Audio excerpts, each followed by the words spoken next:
Hi, my name's Kara-Leah.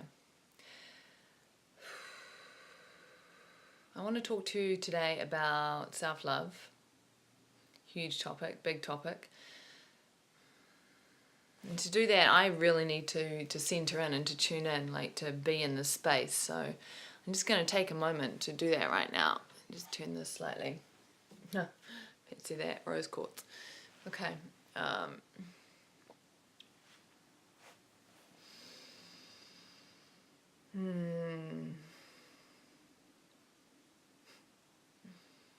So cliche to say that love is the answer, love is the only way, love is the only thing. And we hear it all the time, and we hear talk about love all the time. The wellness, well-being industry has exploded, basically selling us well-being, which is kind of like selling us self-love. And yet, the fact is that probably very, very few of us in modern society actually love ourselves. Society's just not set up to encourage us to love ourselves at all. In fact, society does a lot better the way it's set up if we don't love ourselves. Because if we don't love ourselves, we're more likely to spend money on things that we think will bring us love, that will help us get us love. Because we are brought up in a society where we are conditioned to believe that if we're thin enough, if we're white enough, if we're perfect enough, if we get good enough grades, if we earn enough money, if we attain all of these things, then we will receive love. Which is total bullshit. It's complete bullshit. But the conditioning is strong because it permeates every aspect of our modern culture. So to break free of that and to actually connect with the love that you are, that we are, and to come from that space and to treat yourself from that space, it's an act of rebellion, and it's rare. It's rare.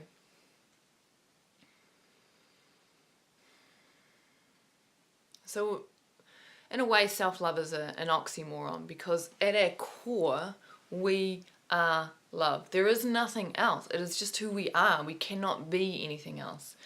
However, most of us live in our conditioned mind, and so we have become separated, or we perceive ourselves as separate from the love that we are. And we know this.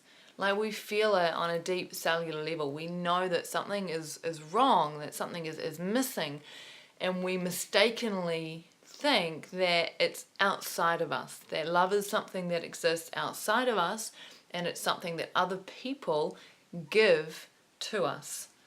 And so as women in particular, and I am speaking largely to women right now because the truth is that women are mostly my audience, women mostly come to my retreats. And this is not to say that men don't have their own challenges around love at all. And I guess as a woman I understand it better from that perspective as well.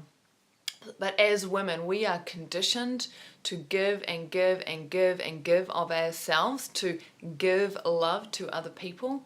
And the idea then, of course, is that when you give love to your partner and to your children and to your community and to those who need it, then you will receive love. Which it might happen a little bit, but the reality is that so many women are burnt out because they're giving, giving, giving, and the one person they're not giving to, the one person they need to be giving to is themselves. It's that simple. And this is what, see, self-love, we are love, and yet when we're living in the conditioned mind, we perceive ourselves as separate from love. And so how do you find yourself? How do you find your way back into the love that you are? And then how do you know when you're coming from that space?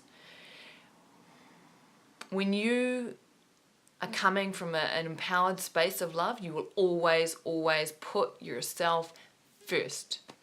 And I mean that. You put yourself first before your partner, you put yourself first before your family, you put yourself first before your children. Because if you do not love yourself, you do not look after yourself, you do not metaphorically put on your own oxygen mask first, then you cannot truly be present and truly love your family, your children, your partner, your community. And so what ends up happening is there's all these women that really, really want to, come from that space of wanting to give love, give love, give love, but it's actually not coming from a deep, empowered place of filled up love. It's kind of empty. It doesn't really have the impact that it could have. So as women, when we learn to step into our power and we learn to fully love ourselves first, then we can do the real work of loving our children, loving our partners, loving our families, loving our community. And so self-love is the key. And it's not fancy. Self-love is not fancy, and it doesn't cost a lot of money. You know, you're like, it's the really, really small things that it shows up. I can tell how much a woman loves herself by how she nourishes herself. How she nourishes herself with food, for example, which is not about starving yourself, or not about restricting calories, or not about trying to eat the good food, or not about goji berries, or any of those superfoods. It's more along the lines of connecting into yourself and understanding and asking, what does my body need right now? What does it need to feel nourished? And then honoring that and giving yourself that, you know. And sometimes it's an awesome salad, and sometimes it's an awesome steak, and sometimes it's an awesome piece of cake. It depends on the moment. It depends on what's needed. It depends on what will nourish you. So that's one way that self-love shows up on a very practical level. It's like, how am I nourishing myself? How am I spending time nourishing myself? Which means actually preparing food with love, sitting down to eat mindfully and present. And I know what you're saying, I can hear you already. You're like, who has time for that anymore? That's a really good question. But then the question becomes, where's that time going? What are you doing with that time? And this is not a criticism in any way, shape or form, because God knows that there's enough people out there telling women how to live and what to do and how to be perfect. I do not want to add to that at all. I do not want to add to that. However, another way to look at it is just to start asking yourself, how can I make time for myself? Because making time for yourself, that's self-love. Because we all as individuals need time. We need time to ourselves, to be by ourselves. No social media, no screens at all. Sometimes not even another person there, but just to be with ourselves. Because it's when you're with yourself, when you're in the silence and in the stillness, that you can really start to connect into that deep well of love that you are beyond conditioned mind. So how do you nourish yourself? How do you give yourself time? Because time is one of the most precious things in the world. Ask any child, what do they want more than anything else from their parents? Time and presence, right? And so then you look at it and you're like, do I give myself time? Do I give myself presence? So nourishment and time. Self-love shows up too in the way that you talk to yourself. It's self-talk. When you look in the mirror, what is the dialogue that goes through your mind? Like, oh my God, I wish my thighs were a little bit skinnier. I wish my thighs were musclier. I wish my thighs were this. I wish my thighs were that. So when are we going to get over ourselves? When are we just going to wake up and realize that, fuck it all? Like, you know what? Fuck it all. It begins with ourselves. If we are not able to yet look in the mirror and love who we are as we are in this moment, you know, and it's not because it's any failing of ours. We live in a society that conditions us from the age of 0 to not love ourselves as we are. Those messages are insidious and they permeate every aspect of society. So I say it again, this is not about us not being good enough at loving ourselves. This is about living in a society that systematically strips away our ability to love ourselves. I'm not going to say on purpose, but it kind of feels like it sometimes. So when you look in the mirror, one of the most rebellious acts that you can take is to start a practice of loving what you see. And when you first start this, it'll feel stupid, it'll feel silly, it might even make you cry. To just look yourself in the eyes. Look yourself deeply in the eyes and say, I love you.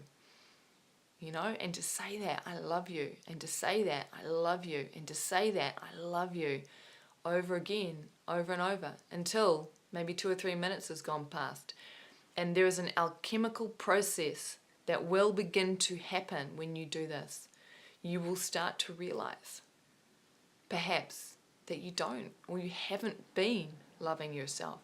And in that realization that you haven't been loving yourself, sometimes our heart breaks wide open, because we start to realize how much we have abandoned ourselves, how much we are pouring our energy into the outside world in a vain effort to get the outside world to pay attention to us and love us, and we're not even doing that for ourselves. And this is where the power starts, when you can stand in front of the mirror and you can look at yourself with all your beauty and all your flaws, and you can love that as you are in that moment. You become powerful, because a woman who truly loves herself and does not need love from an external source cannot be bought.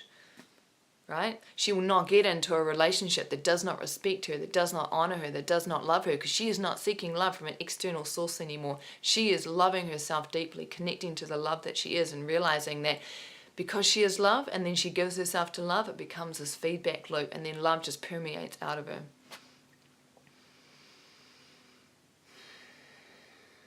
I think that's enough to digest for right now, because those three things, looking at how you nourish yourself, looking at how you give yourself time and presence, and having the ability to stand there and look yourself in the mirror fully naked if you can, and really, really, really give yourself love and turn it into a practice.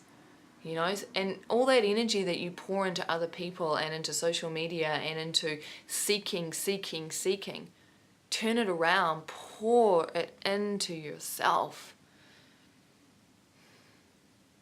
My name is Kara-Leah. I want nothing more in the world for you to realize how beautiful you are, how gorgeous you are, how amazing you are, how deserving you are of love, not because you deserve it, because you are born, because you exist, because you are a being.